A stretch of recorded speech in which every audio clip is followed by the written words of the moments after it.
Ang IMG, no, or International Marketing Group, we have this campaign kasi na 30M by 30 na gusto natin ma-educate, no, or maka-provide ng financial education sa lahat ng mga Pinoy, no, lahat ng kababayan natin, and para naman for the whole family, no, kasi ang mission din natin is no family left behind. So congratulations na nandito tayo and you are part of this campaign already. Okay?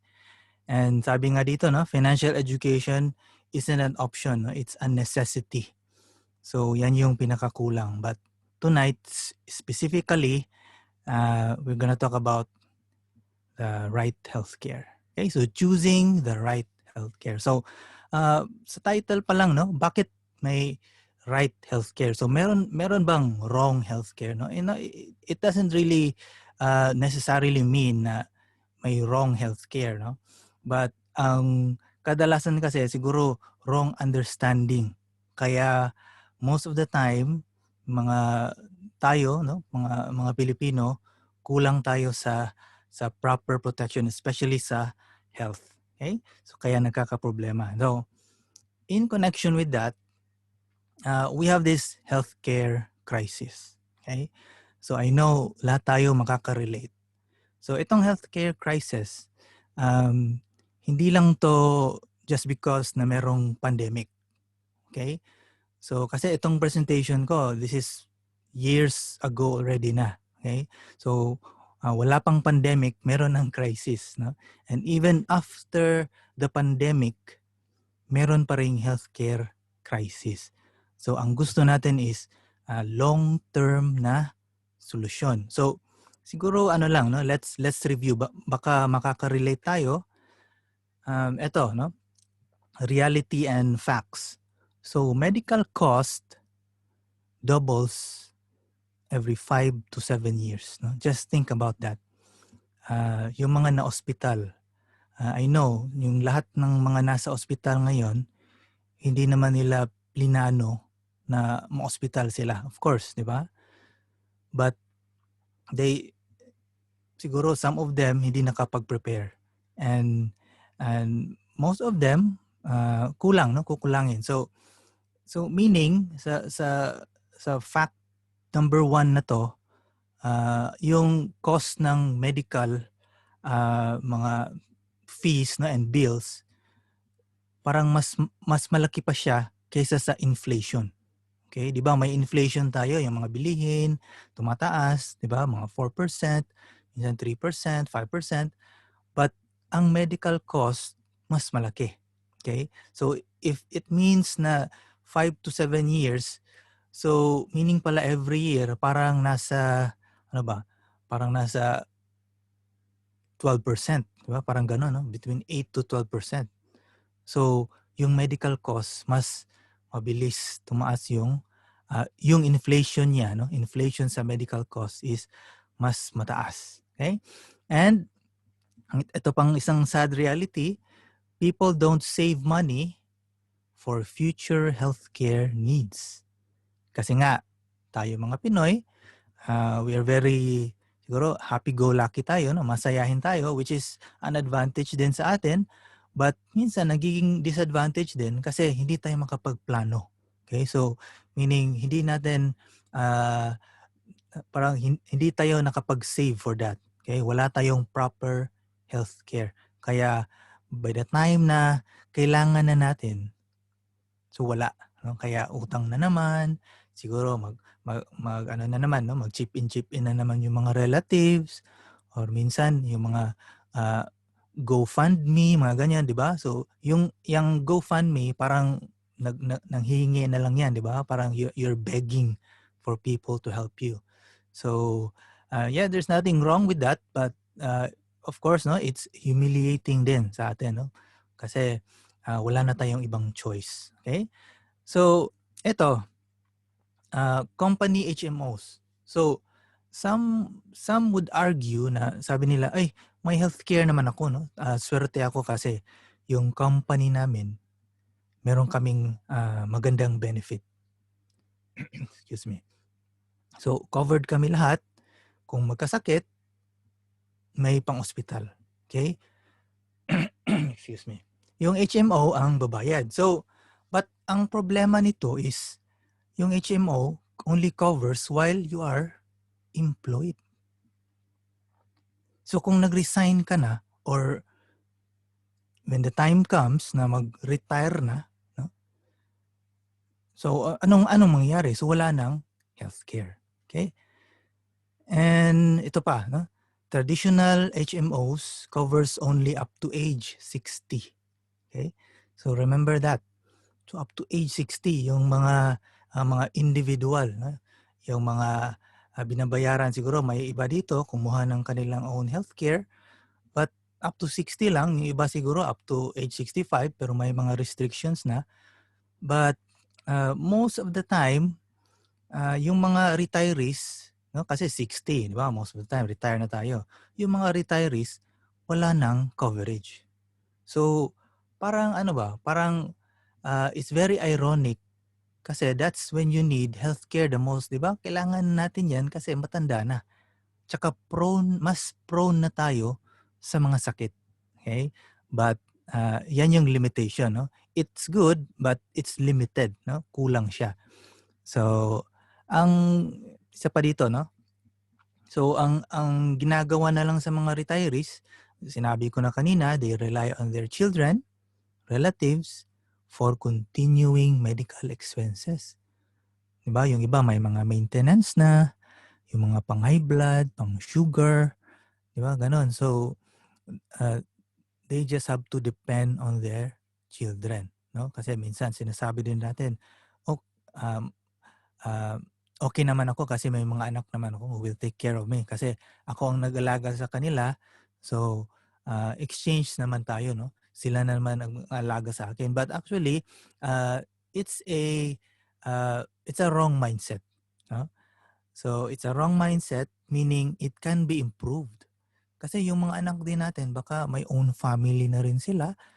So baka uh, parang ano ba, yung pera na yon sana para sa future ng mga apo natin na yon, no? Mga apo nyo. But because na kailangan pa tayong i-take care for our medical expenses, so minsan nagiging cycle na naman, di ba? So naging tradition na yon na yung mga children. Now, there's nothing wrong na ang children will help us. Kung may pera sila, why not?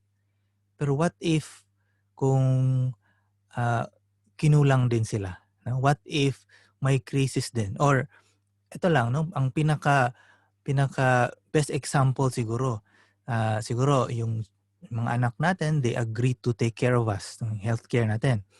But what if nagkasabay yung anak nila tsaka tayo? So sinong unahin doon? Di ba? Yung anak, yung baby. Of course, yung anak. Di ba?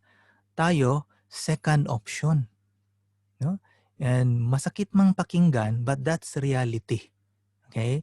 That's reality. And most of the time, they end up going into debt na naman. Okay? So kulang na naman yung pera, utang na naman. So may problema na nga. So uutang na naman. So magdadagdag pa ng ibang problema. Okay? So kaya healthcare crisis talaga. Okay? And lastly, medical crisis causes the majority of personal bankruptcy. Of course, no, connected yan lahat. No? Kasi I think some of you makaka-relate nito or may experience personally man or siguro sa relatives natin na may isang family member na nagkasakit. Si lolo, si lola, yung parent, or siguro yung kapatid. Tsaka ubos ang lahat ng pera. Ubos ang mga ari-arian, utang pa, tsaka kulang pa. Kasi I know first hand, meron akong experience nito no? Years ago, no? Way back siguro more than 15 years ago. Nung nung na-hospital yung mama ko, of course I was still working then, no, in a company, employee pa. And I could still remember the bill kung magkano 'yon, no. Remember it's 15 15 years ago, the bill was it's around 100,000 plus for just a few days sa ospital. Siguro mga 3 or 4 days lang. Kasi na ICU yung mama ko. Okay? So yung ICU pa mas mahal na 'yon, 'di ba? Tsaka marami pang mga doktor, mga gano'n, tsaka yung mga tsaka hindi pa kasali yung gamot, 'di ba? Yung gamot binibili natin sa labas na sa mga pharmacy na, no, para mas mura daw, 'di ba? So I realized na ang sweldo ko noon liit lang, no, around siguro 14,000 lang or 15,000 a month. Eh yung bill 100,000. Imagine. So paano namin mababayaran 'yon, 'di ba? But fortunately may coverage naman for her kasi kumuha ko ng healthcare, part ng benefit ng company. Of course, binabayaran ko 'yon monthly, pero yung coverage konti lang, no? So pero at least merong na-cover na konti. Okay? So which I realize na very important talaga yung healthcare. Kasi kung wala kang health protection, isang sakit can bankrupt you, no? Isang health crisis sa family, ubos lahat ng pinaghirapan nyo, no? So yan. So that's why it's very important to know this. Now, of course, this is the crisis, but we're gonna talk about the solution, no? Kasi ito problema to. Okay? So ngayon, ano bang solusyon? Now, we're going to refer sa libro natin kasi may mga healthcare types, no? Kung meron kayong copy sa librong to, no, The Secret to Saving and Building Your Future, Become Your Own Financial Educator, refer to page 33. Okay, nandun. Short ano lang, no?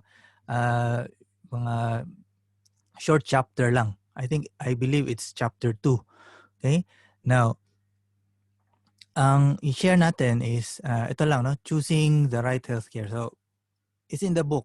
Ito, i-zoom lang natin. Okay?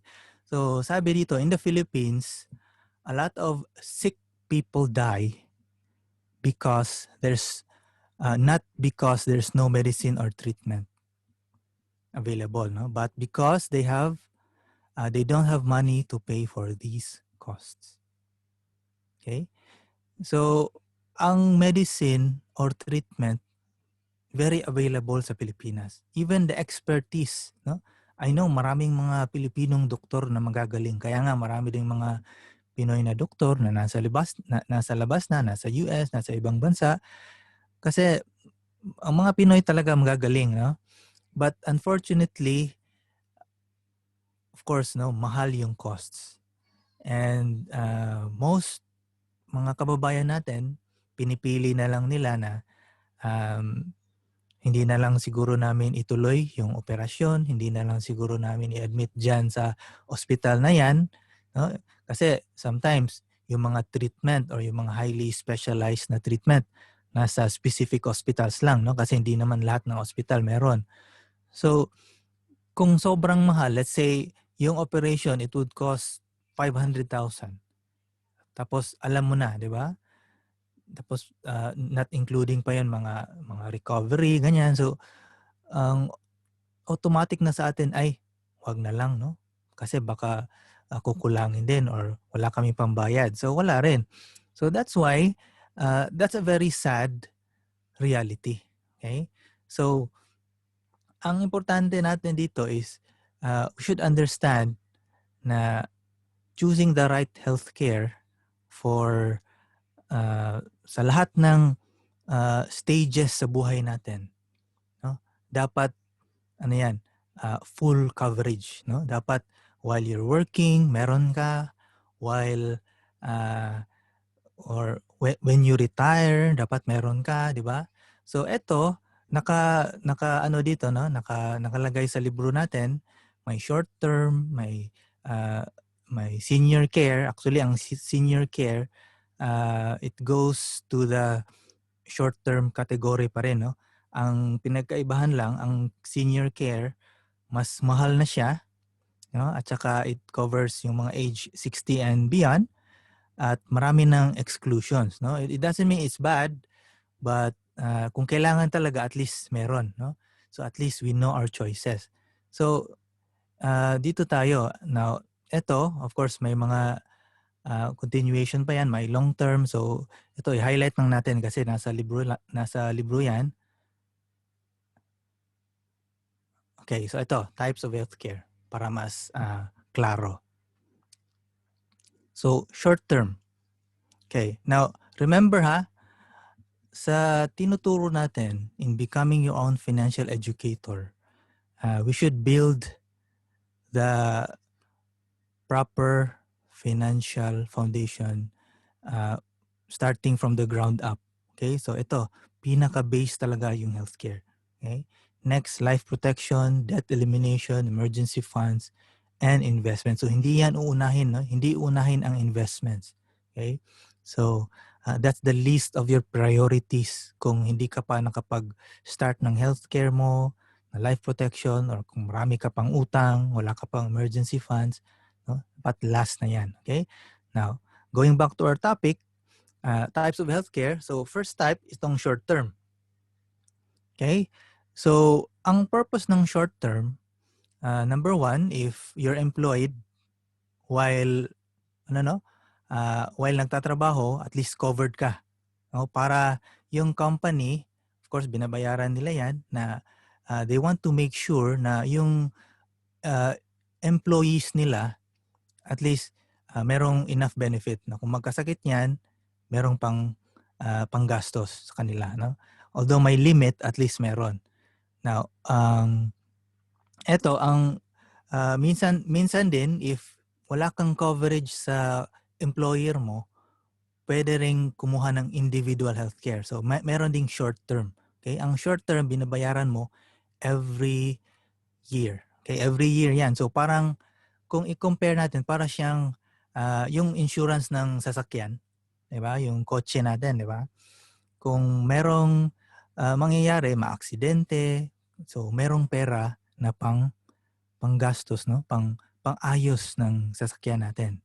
So sa short term, ganun din. But ang mga features niya or some disadvantage niya is ito. Renewal is not guaranteed if with high claims. So, ibig sabihin, hindi siya guaranteed na ma-renew ka every year. Kasi, if, for example, meron kang healthcare ngayon, short term. What if this year, nagamit mo, no? Nagamit mo yung full coverage, tapos next year, nag-renew ka ulit, siguro na-approve ka pa, then nagamit mo naman lahat, so medyo masakitin ka na, di ba? So, siguro by the following year, baka pwede ka na nilang i-reject. Okay? Or, kung i-renew ka nila ulit, siguro doble na yung bayad, mas mahal na. Okay?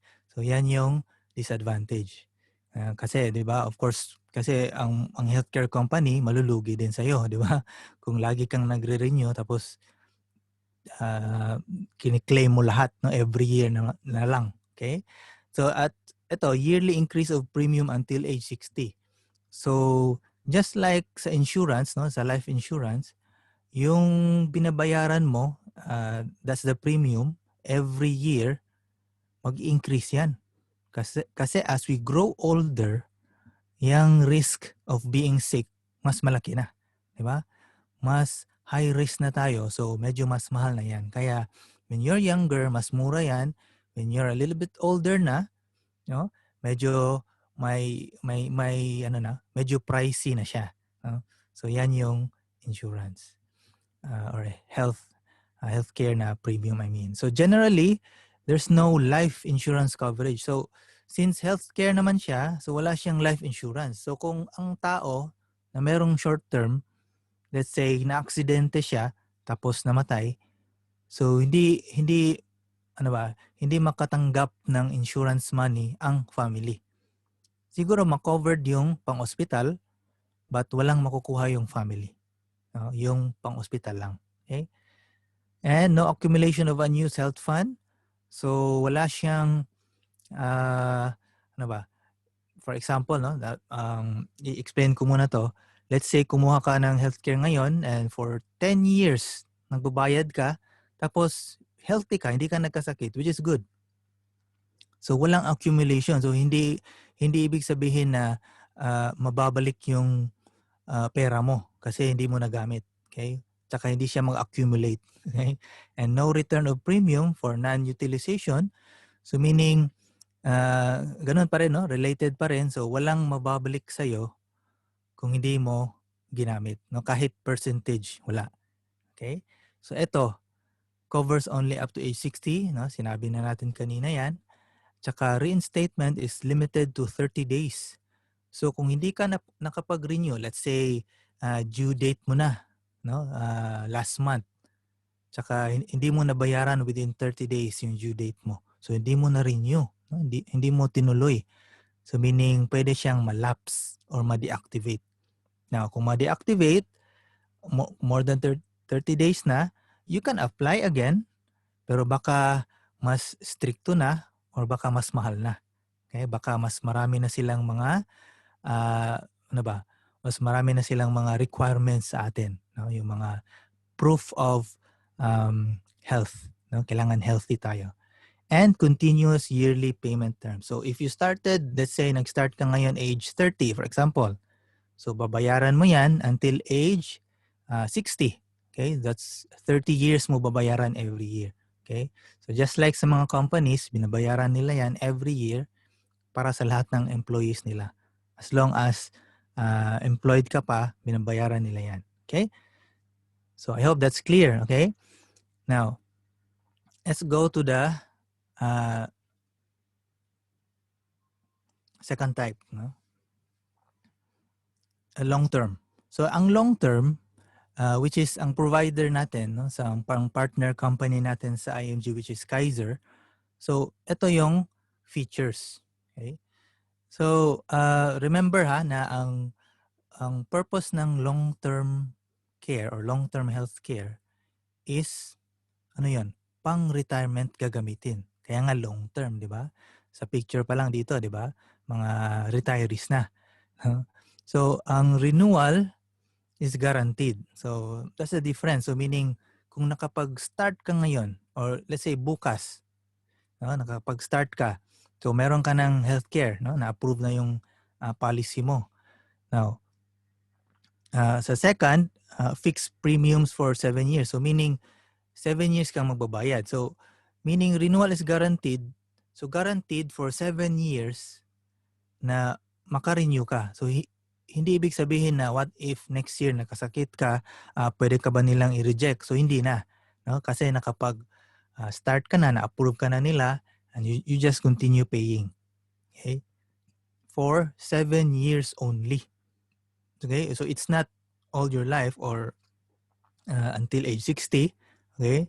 So it depends on kung kailan ka nag-start, basta 7 years lang. Okay? And meron din siyang term life insurance. Okay? Accidental death and waiver. So term life meaning while waiting for the maturity. And by the way, ang maturity period niya, no, or length of time is 20 years. So meron kang term life insurance, may accidental death pa, no? Or meaning yung life insurance mo, madodoble yon, no? If merong sinabing accidental death, meaning madoble yung life insurance, if accident yung cause ng death. Tsaka meron din siyang waiver of premium. Anong ibig sabihin ng waiver? Let's say kumuha ka again ngayon, and for the next 2 years, no, nang bayad ka, no, 2 taon na. And what if, worst case scenario, no, may mangyari sa atin, may mangyari. So, worst case, siguro namatay or minsan na totally disabled lang, no, ganon. So, if ganon yung situation, ma-waive yung balance mo, no, ma-waive yung payment. So, kung meron ka pang 5 years na balance, kasi 2 years ka pang nagbayad, di ba? So, dapat 5 years babayaran mo pa yon. So, meaning, yung 5 years na yon, wala ka nang babayaran, fully paid na yon kaagad. Okay? So, fully paid na yon. So, if the plan holder is still alive, so sa kanya na yon, no? Meron na siyang healthcare na fully paid, or at saka meron siyang matatanggap when it matures. Okay? Or kung namatay talaga yung plan holder, yung ano naman, yung primary beneficiary, merong makukuha na insurance at saka yung healthcare niya matransfer. Tsaka wala nang babayaran. Okay? That's the waiver. Okay? And meron siyang itong dalawa, no, unused health fund accumulates with interest. So tumutubo 'yan yung hindi mo ginamit, no? Kasi hindi mo ginamit kasi healthy ka. Or ang other reason siguro hindi mo ginamit kasi meron ka namang short term. Meron ka namang benefit sa kumpanya, no? Hindi mo lang ginamit yung long term mo, which is good. So mag-accumulate lang 'yan, no? It grows around 10% per year. Okay? And return of premiums for non-utilization. So kung for the whole payment period, kung hindi mo talaga ginamit yung mga benefit na pang-hospital, no? Kung hindi ka na-admit, no? Hindi mo ginamit yung long term mo, merong mababalik sa iyo, no? So technically ganito, sa lahat ng binayad mo for 7 years, around 85% of that mababalik sa iyo, no? It will be added to your itong mga interest, no, your health fund by the time it matures. So parang bonus na siya. Okay? So meaning bibigyan ka ng bonus ni Kaiser, no, ng long-term care mo kasi healthy ka. No? Unlike sa short term, kung minsan kung kasi hindi ka nagasakit, hindi mo nagamit, binabayaran mo lang. So minsan sinasabi na natin, ay sana nagkasakit na lang ako para ma-enjoy ko yun, di ba? So it's very ironic, no? But of course, we should be happy when we are healthy. Okay? And covers beyond age 60. Okay? 60 and of course, no? And above, no? So, ang importante dito, ito, very, very important, itong age 60, no? And above. So, yan yung isa sa magandang feature ng long-term care. Okay? And reinstatement within 2 years of lapse policy. So meaning kung na-lapse, no, hindi mo nabayaran yung due date, no, for some reason, siguro nagka-crisis ka, nagka-aksidente or gano'n, no, talagang kahit anong reason, no, meron kang 2 years to reinstate or to reactivate, no, gano'n. Okay? So yan. So I hope that's clear. And meron tayong example dyan, no? Don't worry, may example tayo. So kita natin ito. Okay, so ang long-term healthcare na example natin is itong Plan K100 ng Kaiser. Okay?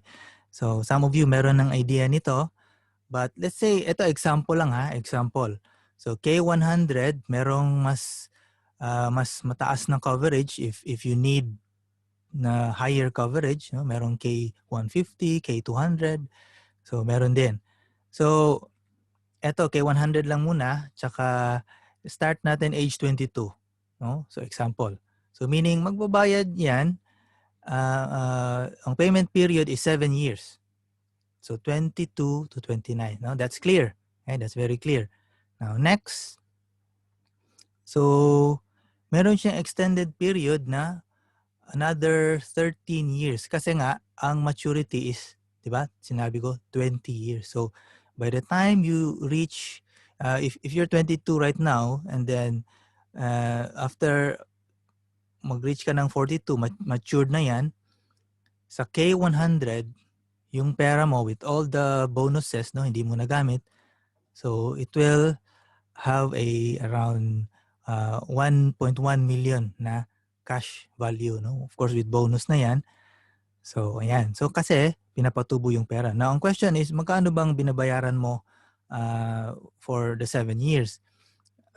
Around, kung annual siya, around 60,000 a year. But if you sum it up, no, ang total or contract price, around 400,000, no, for the whole 7 years na yan. But after 20 years, magiging 1.1 million na. Okay? And, ito pa, may option ka pa. So what if sabihin mo, what if at age 42, hindi ko pa rin kailangan ng long-term healthcare kasi nagtatrabaho pa naman ako, healthy pa naman ako, or may coverage naman ako sa kumpanya namin, so which is good. So why not iwan ko lang? Yes, you have the option na iwan mo lang, you just leave it behind and it will continue to grow. It will continue to compound. Okay, remember the power of compound interest.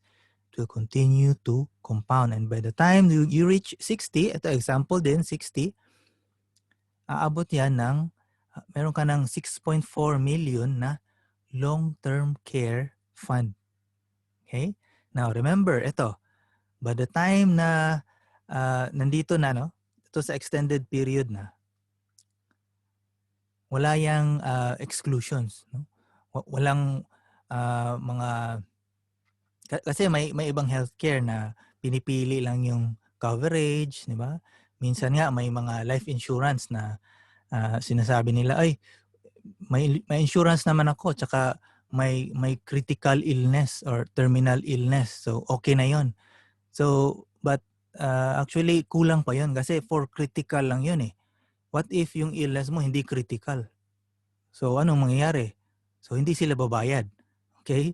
So, what if yung illness mo na nagka-dengue or na-aksidente? Diba? Ganun lang. Kasi ang critical dapat nasa heart attack or actually ang ibig sabihin ng critical, parang sure na sila na mamamatay ka. Kasi life insurance yun, di ba? So, ina-advance lang yung insurance mo. Diba? Yan yung feature. Now, that's an okay plan. I'm not saying it's bad, but kulang pa rin yun. Okay? So, ito at least covered lahat. Okay? Now, when I say lahat, it means lahat. So, what if ang kailangan mo is hindi hospitalization? So, hindi ka kailangan ma-hospital para to avail sa funds mo. What if kailangan mo ng caregiver? Makapag-hire ka ng nurse or makapagbili ka ng proper equipments, proper yung mga maintenance natin, no? Mga vitamins. So, pwede mong kunin dyan. Okay? So, unlike sa ibang yung mga coverage na kailangan mo talagang ma-admit lang or kailangan magkasakit ka talaga, you have to prove that you are sick before they can release the money. But ito, this is different kasi long-term care nga. Okay? So, ayan. Now, ang isang option pa is itong 6.4 million. Let's say, sabihin mo ulit, what if 60, John? Di ba ngayon, ang 60 is the new 50. Di ba? Minsan sinasabi ngayon, no? Bata pa naman yung 60. If you eat right, healthy ka, exercise, then pwede bang gamitin yung pera dyan? The answer is yes. Pwede mong ma-withdraw. Diba? What if gusto mong siguro mag-tour ako around the world siguro or siguro sa Europe lang muna. Europe tour ako. Pwede bang mag-withdraw ng 500,000 dyan? Pwedeng-pwede. Okay? So, yan. So, that's the advantage of this. Okay? So, that's why this is a very, powerful, no? Tsaka, it's a very good, it's a great product, a great coverage for everyone. So, kaya meron siyang gano'n, no? Meron siyang short-term benefits. So, while paying, meron kang mga annual physical exam, dental benefits, waivers, hospitalization, no? Every year. No? For hospitalization, may budget. That's the short-term benefits while paying. So, make sure ng Kaiser na while nagbabayad ka, you are well protected. Tsaka meron kang lahat ng benefits. Okay? Tsaka, medium term, meaning while waiting for the maturity, na period na yan, may coverage ka rin. Since the start, coverage ka na accidental death benefit, yearly health bonus, tsaka term life insurance for 20 years. So magkanong life insurance nito? 450,000 na life insurance, no? For 20 years.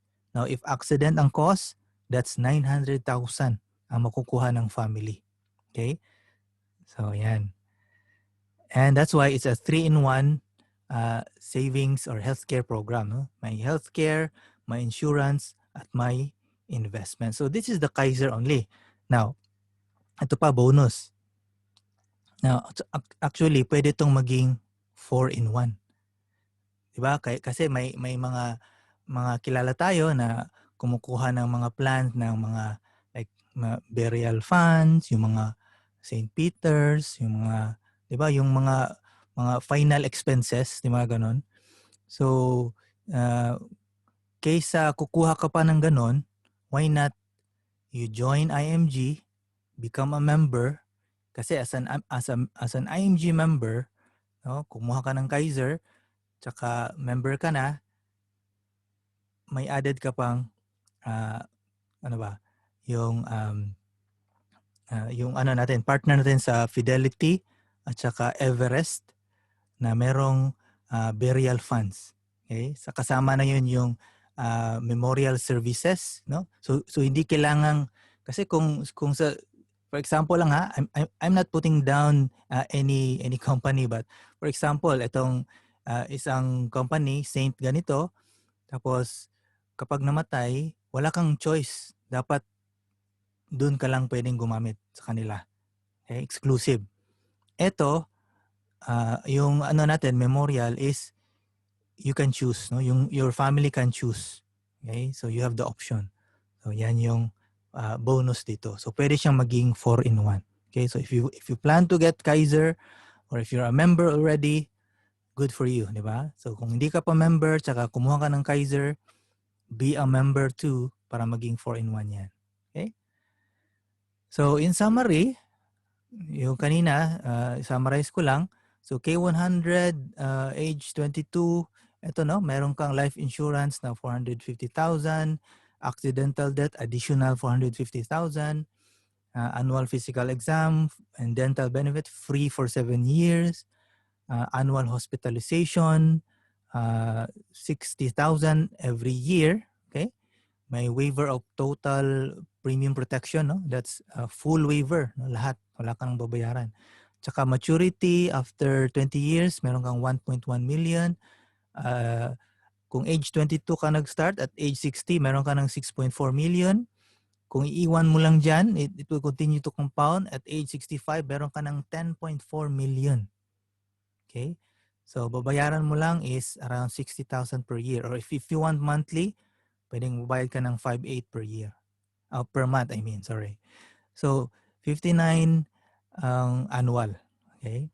But it's only 7 years. So, talagang mas mura siya, no? Kaysa sa yung mga 30 years na babayaran, di ba? Or more. Okay? So, I hope that's clear. So, kung may questions kayo ha, i-type nyo lang. Type nyo lang sa chat para siguro pwede nating ma-answer later kung may time pa tayo. Okay? Now, ito. Now, kung hindi pa kayo convinced talaga na kailangan nyo ang healthcare, well, it's up to you, but try to reflect on this. No? You don't need long-term healthcare if you're sure that you're never going to get sick. Kung sure ka talaga, then you don't need healthcare. Okay? So if you think you can bring your company's HMO or health maintenance organization or your healthcare even after you retire. But this one, I doubt this one. No? You cannot bring it with you. Of course, retire ka na eh. Bakit ka pa nila gagastusan, di ba? And you don't need it if you think your government can take care of your healthcare needs. Okay? So itong statement na to parang nakakatawa, di ba?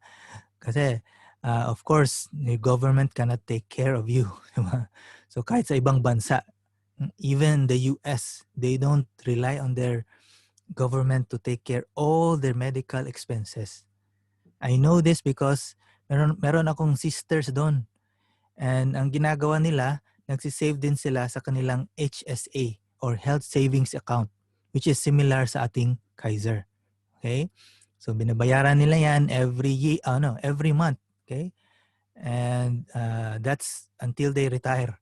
Para when they retire, meron silang enough healthcare fund, health savings fund to take care of themselves.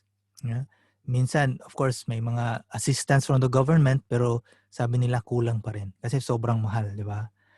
And if you think your children can afford to always, ito yung keyword ha, to always spend for your healthcare needs. Yeah? Do you think they can afford to always? Lagi na lang, no? What if sobrang sakitin na tayo. So, 'di ba, nakakahiya naman, 'di ba? So, again, no, there's nothing wrong with children, no, giving to their parents, no. Even us, we are happy to give to our parents. But ang importante rin dito is we should take care of it ourselves, no? We should cut the cycle. Kung ang cycle kasi yung mga yung tradition natin, no, Filipino tradition is hindi tayo nagsi-save. So by the time we retire, yung mga anak na naman ang magsa-struggle for us. And by the time yung mga anak natin hindi rin sila nakasave, now nag-retire na naman sila, yung apo na naman ang mag-take care. So parang nagiging cycle na, and it's a bad cycle, no? It cannot lead to progress talaga. Okay? So importante, we should learn na we should start it from our generation. No, ako personally, I want na when I retire, hindi ako magre-rely on my children, no? So gusto ko kung magbigay siya, of course tatanggapin ko, no? Thank you. Diba? Pero kung wala siyang pera, or siguro kung meron naman akong pera, I would encourage her na i-save mo na lang yan, anak, para sa future mo, or i-save mo na lang yan para sa mga anak mo, diba? Which is a better plan. Okay? So that's why when you think about the future, do not only think about yourself, no? Think also ano ba? Think beyond your lifetime. Okay? So yan yung importante rin, no? You change your family tree. Kaya yung mga mayayaman, mas lalong yumayaman kasi tinuturuan yung mga anak yung mga good money habits, okay? And teaching them financial education, teaching them how to decide, no, properly when it comes to itong building a solid financial foundation. Okay, remember that. Okay? So, okay, next slide. Ito lang. So, malapit na tayo. No? So, I know we'll have enough time to answer if you have questions or clarifications. Okay? But so far, before I'll continue, can you confirm if meron ba kayong na-learn ngayon? Or baka nakatulog na yung iba? Okay? Paki-confirm nga kung meron kayong natutunan. Yes. Okay. So, okay. Thank you. Thank you so much. So, okay. So, thank you sa confirmation. It's good to know na you're learning. Okay? So, kahit konti lang nung na-learn nyo, okay na ako dyan. No? Basta i-apply nyo lang. Okay? So, ito, sharing the vision.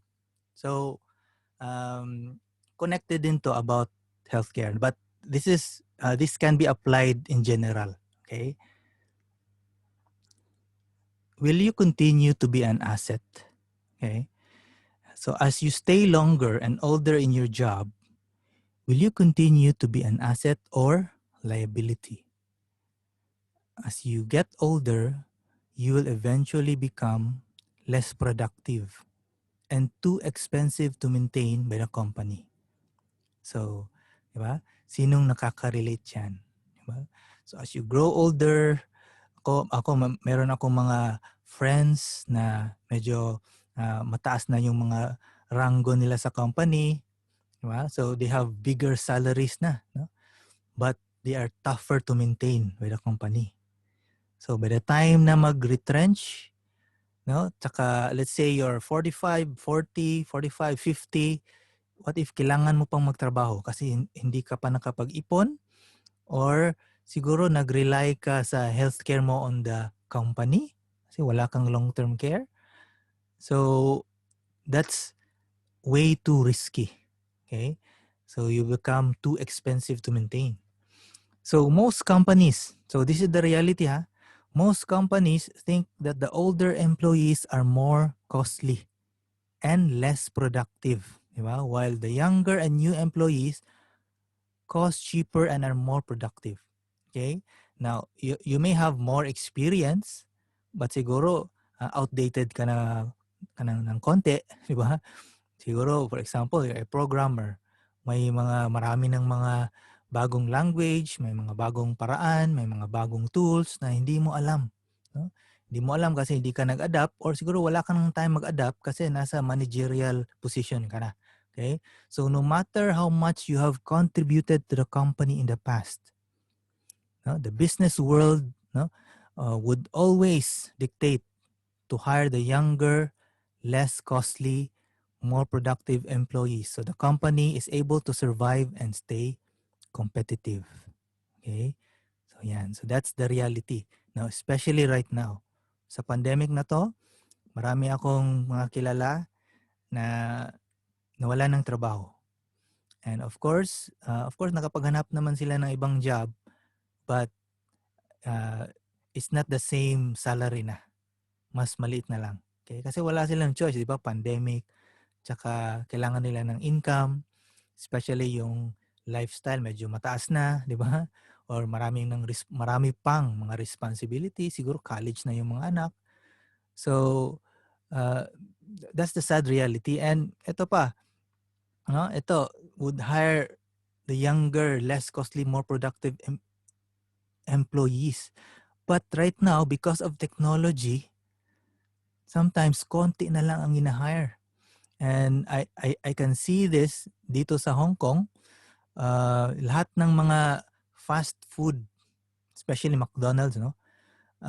Self-service na yung pag-order. Self-service na. So tayo na lang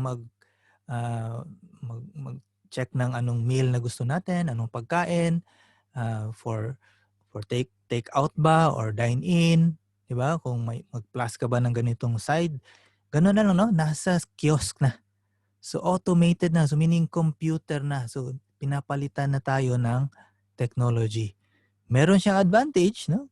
May mga advantages din siya kasi mas convenient ganon, but marami ring mga trabaho na mawawala. Okay? But don't worry, no? Yes, may mga trabaho na mawawala, maging obsolete, pero meron ding mga bagong trabaho. Diba? Ngayon nga, yun, ang mga bagong trabaho is yung example, nasa YouTube. Yung iba, mga YouTuber na lang, di ba? And they earn good. Pagiging YouTuber, di ba? So, noon wala yan, no? Nobody would think na pwede pala yang maging full-time na trabaho. No? Or, you can become a financial educator. You can do it online. You join us, join our community. Become your own boss. Okay?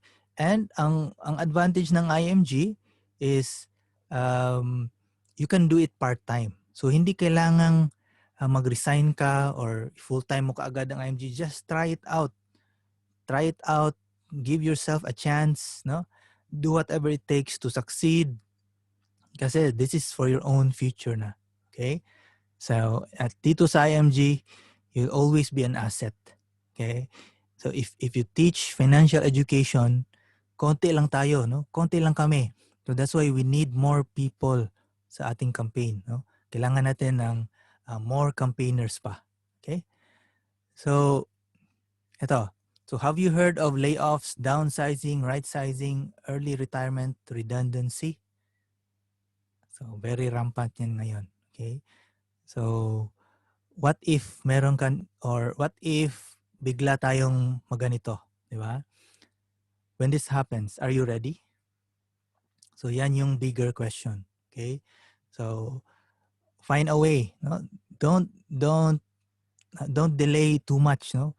Find a way as soon as possible during your free time, make it productive. Kasi ngayon while bata pa, di ba? Yeah, it's a sad reality, that's true. Huh? So most people are not ready. And if you're not ready, in IMG, we'll make you ready. Okay? So that's my guarantee. Of course, ang guarantee namin is to give equal opportunity. Now, it's up to you how to maximize that. Okay? But meron tayo dyan. Lahat pwede dito. No? It doesn't matter anong background mo. May idea ka ba sa financial industry or wala.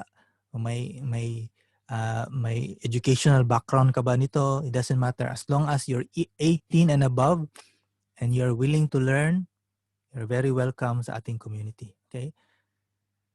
So ayan, backup plan. Okay? So make a backup plan. So again, join our community, our IMG community now, and help us sa ating campaign na 30 million by year 2030, no? Financial Literacy Campaign.